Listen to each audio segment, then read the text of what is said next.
नमस्कार प्रिय विद्यार्थियों, स्वागत है आपका वीकेएस फिजिक्स एकेडमी में। जैसा कि आप जानते हैं कि क्वांटम फिजिक्स की यूनिट नंबर 2 की स्टडी हम कर रहे हैं और यूनिट नंबर 2 जो है वो आधारित है श्रोडिंगर समीकरण पर, यानी श्रोडिंगर समीकरण किस प्रकार से बनाई जाती है। तो आज का जो लेक्चर रहेगा वो बीएससी बीएड थर्ड ईयर का यूनिट नंबर 2 का लेक्चर नंबर है 14 और जनरल बीएससी थर्ड ईयर का यूनिट नंबर 2 का लेक्चर नंबर है 8। तो तरंग फलन साइन आर वेक्टर टी की भौतिक सार्थकता, सबसे पहले हम ये देखें कि फिजिकल सिग्निफिकेंस क्या होता है वेव फंक्शन का। तो जितने जो समीकरण हमने अभी तक पढ़ी हैं, चाहे वो एक बीमीय हो, श्रोडिंगर की त्रिबीमीय हो, या टाइम डिपेंडेंट हमने बताई, टाइम इंडिपेंडेंट हमने बताई, उन सभी के अंदर साइन जो है वो प्रत्येक में आता है, यानी वेव फंक्शन जो है वो प्रत्येक में आता है। श्रोडिंगर ने जो साइन माना वो एक बी में भी हो सकता है, यानी एक्स टी वाला भी हो सकता है, और त्रि बी में यानी आर वेक्टर टी वाला भी हो सकता है। तो वीडियो को सबसे पहले लाइक करें, कमेंट करें और अधिक से अधिक विद्यार्थियों तक शेयर करें।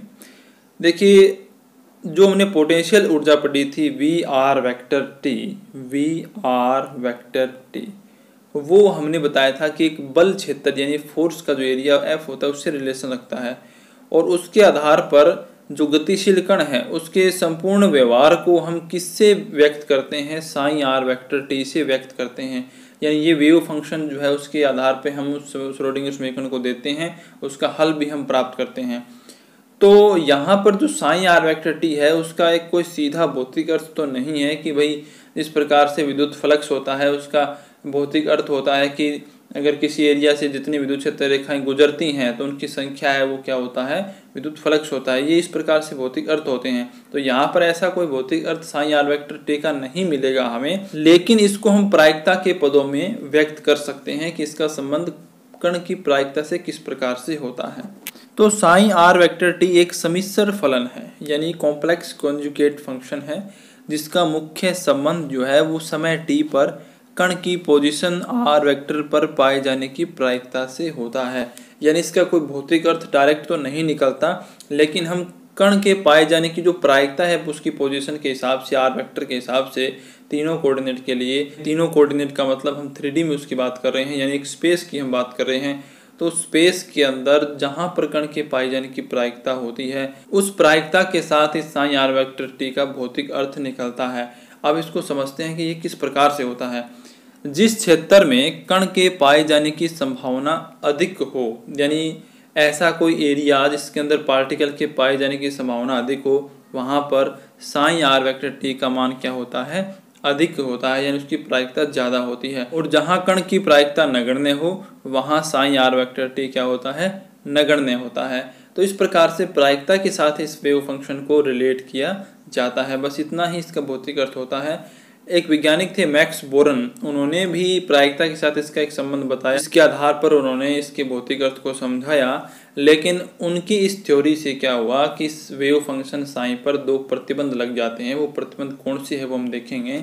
तो यहाँ पे आप देखें कि मैक्स बोरन के अनुसार किसी समय टी पर कण के पाए जाने की जो प्रायिकता है वो mod psi R vector T का स्क्वायर के मान के समानुपाती होती है। यानी उन्होंने कहा कि इस प्रकार से रिलेशन जो है वो प्रायिकता जो है मैक्स बोरन के अनुसार होती है, किसी समय टी पर कण के पाए जाने की प्रायिकता। यानी प्रायिकता को अगर मैं यहाँ पी आर वेक्टर टी से डिनोट करूँ तो मैक्स बोरन के अनुसार वो इसके इक्वल होगी, यानी साइन आर वेक्टर टी जो है उसका मोड लें और उसका आप स्क्वायर करें।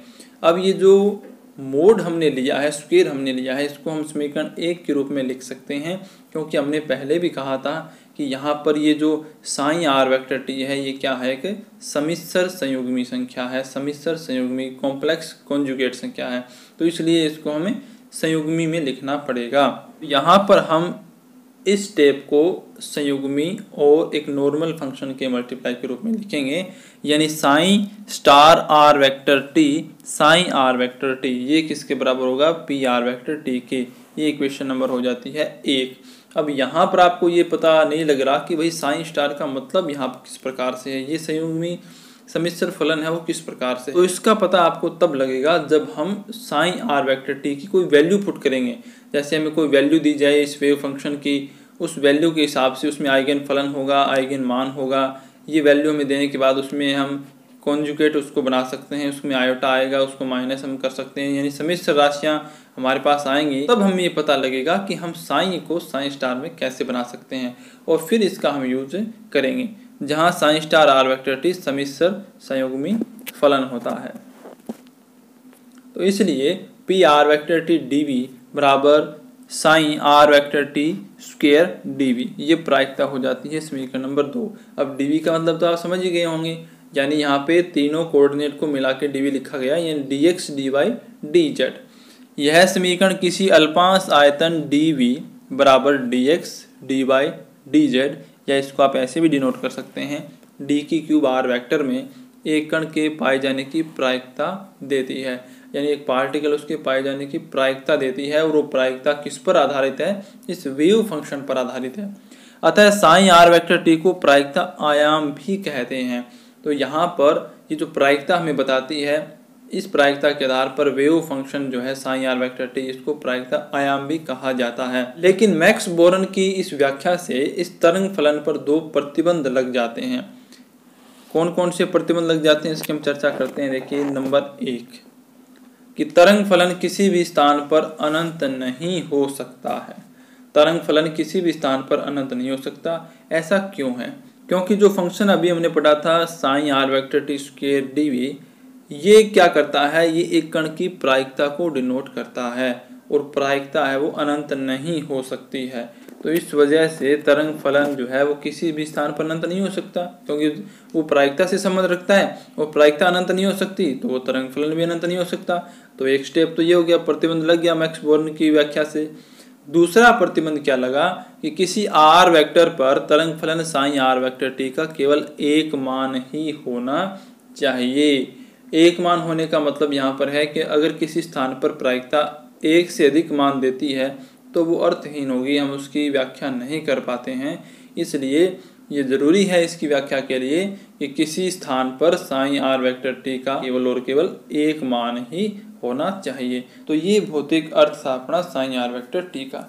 अब आता है मोस्ट इम्पोर्टेंट टॉपिक है तरंग फलन का परसामान्यीकरण, नॉर्मलाइजेशन ऑफ वेव फंक्शन। जैसा कि मैंने आपको बताया कि ये जो टॉपिक है वो आने वाले प्रत्येक टॉपिक के अंदर अपने काम आएगा, चाहे हमें कोई न्यूमेरिकल हल करना हो, चाहे किसी टॉपिक को सोल्व करना हो, कोई डेरिवेशन करना हो, सबके अंदर इसका यूज होगा। तो इसको बड़े ध्यान से आप समझ लीजिएगा कि ये किस प्रकार से होता है। प्रायिकता की परिभाषा से, यानी इक्वेशन 2 का हम यूज करते हैं, तो हमारे पास आता है P R vector T D V बराबर psi R vector T mod का square D V. Equation number हो जाती है 3। अतः संपूर्ण आकाश में कण के पाए जाने की प्रायिकता 1 के बराबर होनी चाहिए। ऐसा क्यों है? ऐसा क्यों है कि 1 के बराबर होनी चाहिए? देखिए, टोटल स्पेस के अंदर कण का अस्तित्व जो है वो कहीं ना कहीं तो होगा। अस्तित्व ही नहीं होगा उसका तो हम प्रायिकता कहाँ से बताएंगे, और फिर उस कण के लिए हम वेव फंक्शन कहाँ से बताएंगे। तो ऐसा होना जरूरी है कि टोटल स्पेस में कहीं ना कहीं तो कण का अस्तित्व हो। अगर ऐसा है तो उस कण के पाए जाने की प्रायिकता टोटल स्पेस में, संपूर्ण आकाश में 1 के बराबर हमें लेनी पड़ती है। तो इसके लिए अपने पास जो फॉर्मूला है वो क्या बन जाएगा, psi R vector T mod का स्क्वायर डी वी बराबर 1, और यहाँ लग जाता है इंटीग्रेशन का निशान। अब ये इंटीग्रेशन का निशान जो है वो यहाँ पर आया है संपूर्ण आकाश के लिए, टोटल स्पेस के लिए यहाँ पर आया है। अब आपके दिमाग में ये क्वेश्चन आया होगा कि क्या हम यहाँ पर लिमिट का यूज भी करेंगे? बिल्कुल करेंगे। जब हम बाउंड करेंगे उस पार्टिकल को कि भाई वो माइनस अनंत से प्लस अनंत तक पाया जाता है, या किसी विमाओं के अंदर पाया जाता है, या कोई एक्स डायरेक्शन में, वाई डायरेक्शन में, तो ये जब हम विमाओं के अंदर या किसी डायरेक्शन की बात करेंगे, किसी फिक्स जगह की बात करेंगे, तब हम लिमिट का यूज़ करेंगे, और वो हम न्यूमेरिकल की सहायता से बहुत आसानी से इसको समझ लेंगे। तो यहाँ पर आप देखें psi R vector T mod का स्क्वायर, इसको हम क्या लिख सकते हैं? इसको हम संयुग्मी और एक नॉर्मल फंक्शन के मल्टीप्लाई के रूप में लिख सकते हैं, जैसा कि हमने पहले लिखा था, integration psi star R vector T psi R vector T D V बराबर 1। समीकरण 4, ये जो समीकरण 4 है इसी को कहते हैं नॉर्मलाइजेशन ऑफ वेव फंक्शन।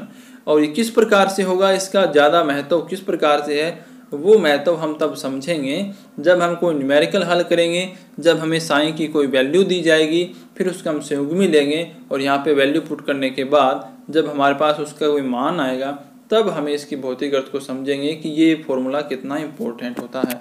तो समीकरण 4 जो है वो आपकी परसमान्यीकरण प्रतिबंध कहलाती है, और जो फलन इसका पालन करते हैं उन्हें कहते हैं परसमान्यीकृत तरंग फलन, यानी नॉर्मलाइजेशन वेव फंक्शन कहलाते हैं। तो वीडियो अच्छी लगी तो लाइक करें, कमेंट करें, ज़्यादा से ज़्यादा विद्यार्थियों तक शेयर करें। धन्यवाद।